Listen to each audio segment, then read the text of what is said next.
And I Yeah. think there's two futures that are, equally as probable. One is everything's AI, nobody cares. And then the second is everything the second is some things are AI, but then just like in the supermarket where there's an organic section, AI also or all social media has a section where people like to see organic content. That's a And genius analogy. That is yeah, and genius.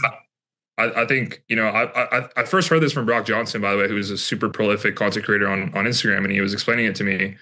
And it makes sense because there's a world where, if we care enough that we need our content to be real, or we're going to have a section where people can actually farm organic content. So I think it's going to entirely depend on how we react as consumers. And, I'm obviously leaning towards the organic side. I think, AI should amplify, it shouldn't replace. And so, yes, we use, HeyGen for pickups in, or not HeyGen, we use 11 Labs for pickups in YouTube videos, right? Where maybe Dan didn't say the right thing. We just, use our voice model. We do that, right? Yes, we use AI generated B-roll, right? A lot of times when we have B-roll that we can't find the right shot, we just create, AI. Yes, we use AI generated music sometimes, right? In videos, because most of our backing tracks are just that backing tracks, right? It's not actually an art and there's no words to it, right? And so you can generate beats really easily using AI. But the one thing that we'll never do, unless the market shifts, is replace Dan as a person on camera.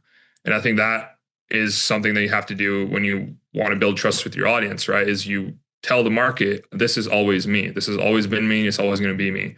And I think, a lot of people jumping to AI avatars and downloading HeyGen and making those, YouTube videos where you can obviously tell if it's AI or not, are actually eroding trust with their audience. Because if they're saying that, obviously there's some people that lie about it, some people that don't.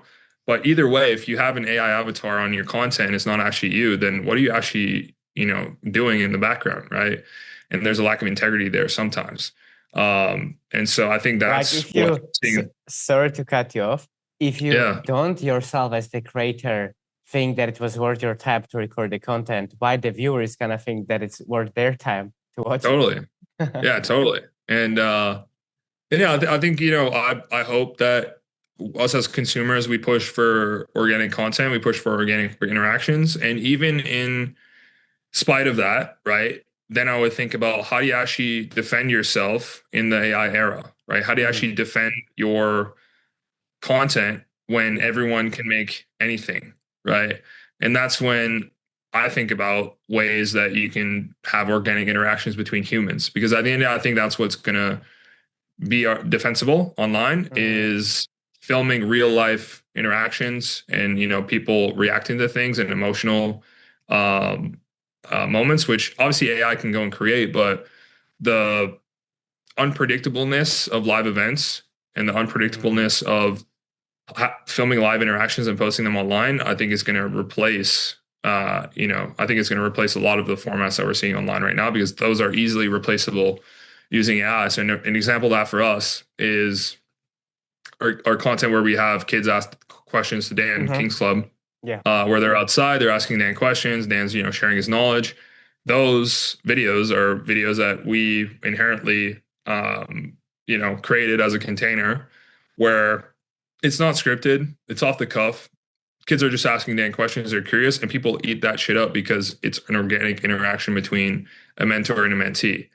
And I think the more you can create those collaborations, those interactions, those moments in time that you just capture with the camera and you don't actually create.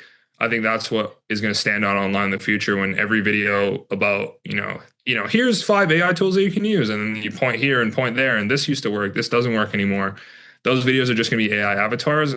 Even in the future, I think in 2 years, they're going to be almost indistinguishable, where you can't even tell the difference between a real human and some AI human, right? And so I think if you want to stand out and you want to be defensible in the new AI era, I think it's create organic, emotional interactions between people and happen to film them and post them online. And I think that's going to be more interesting than anything else that's going to get posted online. I like that so much. It's so true. You know, live, interactive. demonstrating expertise, right? Something that, because like even this conversation, it's like when it's happening in real life, like in real time, it's hard for you to go and search what you're gonna answer, or like for me to know, oh, like let me give, like it's authentic, right? And I think that's what people want, and that's kind of what's also the closest proximity to what real life looks like. And I think the more AI becomes famous and like more used, which is great, the more the other side, the realness, in person, interactive life matters. And there's a funny story about this as well, is that I think, and this is my view on this, and I might be wrong, but I think that a big part of this is that people like a little bit imperfection as well, right? Because then they can relate to it. Like you're not going to relate to AI because AI didn't make mistakes, and then you don't connect on that and you think, oh, it's okay if they have these mistakes and they did it. An interesting example of this would be one of the previous podcasts that I had that did the best so far was with Sam Ovens, the founder of Skool. It like got 20-something views on YouTube organically, so it's pretty good. And it got like way more views than other podcasts with Sam in the past like couple of years even. Maybe there's one that's more or whatever. And I was analyzing why. And of course, my ego wants to know, to think that the reason is because I asked the best questions or like whatever. But you know what happened, which was interesting? I like talking, as you probably have noticed, and like sometimes I interrupt, like I love it, right? And people usually click for the guest, so they think, oh, like let the person speak, whatever. So I had like probably 200, I don't know the number, but I had like dozens of comments, maybe even more, of people saying, let him speak, let him speak. And obviously he spoke like 95% of the time, but they were saying like that kind of triggered people.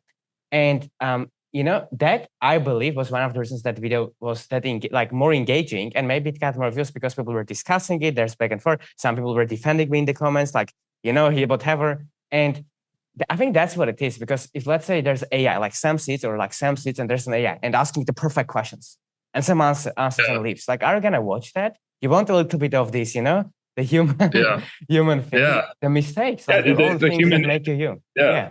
Yeah, the interactions. That's what creates, you know, defensibility, is the unpredictableness. AI is way too predictable, so try to be as unpredictable as possible. Yeah, and showing your mistakes, your, you know, like your failures, your mistakes. I think that's big too. Because if you talk about, like, AI isn't gonna share the mistakes it made, so now it's giving you this advice. But if you do, like we even did that today, right? Unintentionally. We talked about how it took you 8 years working with Dan, how it took Dan 10 plus years of posting content. Now you have the authority to tell people to stick to content because you stick to content. If AI tells you, just do this for another 3 years, like you are saying, like, why am I gonna follow that advice? So I think that's huge. Yeah.